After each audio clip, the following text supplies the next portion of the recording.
বিসমিল্লাহির রহমানির রহিম। হে সমস্ত জগতবাসী, আজকের আলোচনাটি হলো তারাবি নিয়ে। দেখুন, আমরা যখন তারাবির নামাজটি পড়ব তখন দেখা যায় আমরা সারাদিনের ক্লান্তি নিয়ে সারাদিন রোজা রেখে মানুষ যখন রাতের বেলা ইফতারি করে বা মানুষ যখন সন্ধ্যার সময় ইফতারি করে, ইফতার করার পর শরীরটা ছেড়ে দেয়, তখন ঘরের মধ্যে একটা জায়নামাজ বিছিয়ে দেখা যায় ফরজ নামাজটা, সুন্নত নামাজটা পড়ে সে একটু রেস্ট করেছে। আচ্ছা, এখন কোনো কোনো মানুষ আছে খাবার খেয়ে তার একটু রেস্ট নিতে হয়, আর আমাদের কিন্তু খাবার খেয়ে সাথে সাথে কি করতে হয় যে দৌড়ে মসজিদের দিকে যেতে হয়। তো এখন দেখা যায় ওই অসুস্থ মন নিয়ে যখন আমরা দাঁড়িয়ে গেলাম সে সন্ধ্যার যেই মাগরিবের নামাজ, তখন দেখা যায় কি সেই মানুষটি সেখানে দাঁড়িয়ে থাকতে পারছে না, অসুস্থ বোধ করছে, শেষে বসে পড়েছে। আচ্ছা, তাহলে বোঝা গেল কি যে আমাদের এই মাস রমজান মাসটি যে এমনভাবে আল্লাহ সিস্টেম করেছেন যে এই অলসতা মানুষের মধ্যে আসবেই, তবে অতিরিক্ত হয়ে গেলে ও শরীর দুর্বল হয়ে গেলে সেই ব্যক্তিটি মসজিদে যেতে পারে না, তখন ঘরের কোণে একটি জায়নামাজ বিছিয়ে সেখানে নামাজ পড়ে ফেলল। যাক, তবুও ফরজ নামাজটা পড়ে বা সুন্নতটা পড়ে সে একটু রেস্ট করলো। রেস্ট করার পরে দেখা যায় যে 3 রাকাত বা 4 রাকাত পড়েছিল সেটা কিন্তু মন লাগিয়ে পড়েছে। যাই হোক, এখন যে কথাটি বলবো সেটি হলো, দেখুন, তারাবি সারাটা দিন মানুষ যখন রোজা রাখে, এরপরে যখন রাতে 4টা ভাত খায়, তখন তারাবির নামাজের সে যে দাঁড়ানোর পর থেকেই তার মনের মধ্যে চিন্তা চেতনা এসে গেছে, হায় রে, খতম তারাবির পেছনে যে দাঁড়ালাম, কখন না কখন শেষ হয় কে জানে, শরীরটা দুর্বল, শরীরটা ভালো লাগছে না। তো এখন দেখা যায় আমার এই কথাগুলো প্রমাণ করার জন্য আমি কিছু কথা বলবো। সেই কথাগুলো হলো, দেখুন, আপনি যখন দেখবেন যে প্রথম রোজায় মসজিদের ভিতরটা, বারিন্দাটা মানুষের লোড হয়ে যায়, ভরে যায়, এরপর কি হয়, এখন রাস্তা পর্যন্ত মানুষ জায়নামাজ বিছিয়ে নামাজ পড়তে দাঁড়িয়ে যায়। তো দেখবেন আস্তে আস্তে প্রতিদিন একটি করে কাতার কমতে থাকে বাইরে রাস্তার মধ্যে। কাতার আজকে একটি কমেছে, পরের দিন আরেকটি কমেছে, দ্বিতীয় দিন আরেকটি, তৃতীয় দিন আরেকটি, চতুর্থ দিন আরেকটি, এরকম করতে করতে বারিন্দা পর্যন্ত চলে যায়। যখন রোজা 13-14টা হয়ে যায় তখন বারিন্দার মধ্যেও নেই। এরপর দেখা যায় ভিতরেও অনেক কাতার কমে যায়। এর কারণ কি? এই কারণ হলো মানুষ দিন দিন যখন রোজা রাখে, দিন দিন তাদের শরীর দুর্বল হতে থাকে, আর সেই দুর্বল শরীর নিয়ে তখন আল্লাহকে ডাকার মতো মন থাকে না। তখন কি হয়, সারাদিন রোজা রাখে ঠিকই, কিন্তু তারাবি পড়তে গিয়ে তখন ওদিকে মন থাকে না। আবার তাদের মনের মধ্যে একটা ভয় যে তারাবি যখন দাঁড়াবে তখন এই খতম তারাবি যতক্ষণ পর্যন্ত শেষ না হচ্ছে ততক্ষণ পর্যন্ত তার পড়তেই হবে, দাঁড়িয়ে থাকতে হবে। অনেকে একজন একজনের উপর পড়ে গেছে, কেউ সেজদায় গিয়ে ঘুমিয়ে পড়েছে। আচ্ছা, তাহলে এই যে একটা বিষয়, তাহলে এখানে আল্লাহকে ডাকতে গিয়ে কিন্তু আল্লাহর প্রতি অবহেলা হচ্ছে।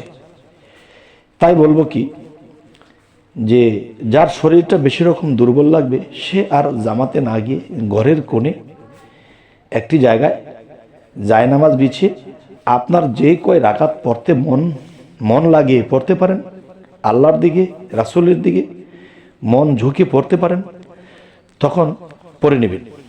ওই 8 রাকাতই যথেষ্ট। আর যাদের শরীর, মনোবল সব দিকেই ঠিক আছে তারা পড়লেন পুরোটাই।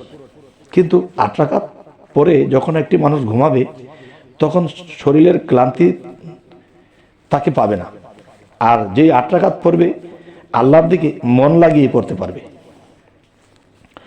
আচ্ছা, তাহলে আরো একটা কথা বলবো যে সিয়াম সাধনার মাস, মানে এটাও একটা আল্লাহকে পাইবার জন্য সাধনার মাস। সেই সাধনাটা কি? আমরা বিশেষ করে এই মাসে মাছ মাংসটা না খেয়ে পারলে ভালো। যেমন একজন মানুষ যখন আমিষ জাতীয় খাবার খাবে, তখন এই খাবার খেতে খেতে এই রোজার মাসে তার নফসের মধ্যে কুখাইশ থেকে যাবে।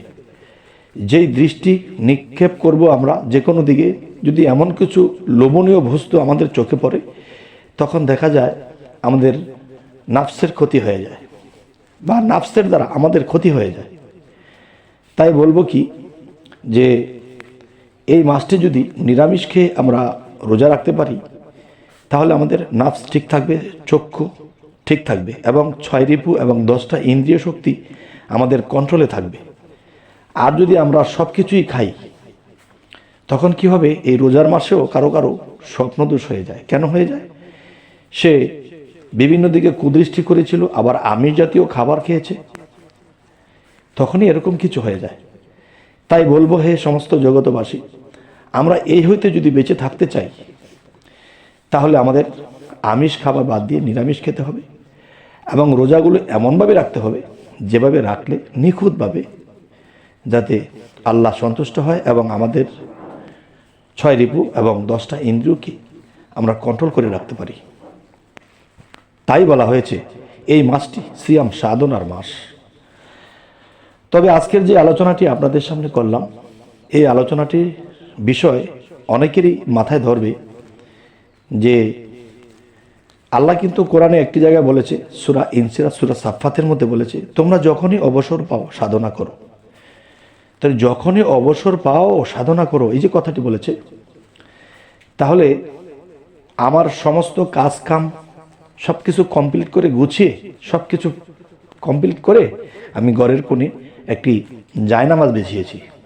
সেই জায়নামাজ বিছিয়ে আমি চোখের পানির সাথে আল্লাহকে ডেকেছি। তখন কোনো দিকে আমার মন ছিল না। আর বিভিন্ন কাজ কাম ফেলে বিভিন্ন কিছু ছড়িয়ে রেখে এসে যখন আল্লাহর ইবাদতে বসা হয়, তখন পিছু টান থাকে, পিছুর দিকে মন থাকে, তখন কিন্তু আল্লাহর দিকে মন দেওয়া যায় না। তাই বলবো কি, কেউ যদি মন লাগিয়ে 2 রাকাতও পড়ে, তারাবির নামাজ যদি কেউ মন লাগিয়ে 2 রাকাতও পড়তে পারে, 20 রাকাতের ছোঁয়া পেয়ে যাবে।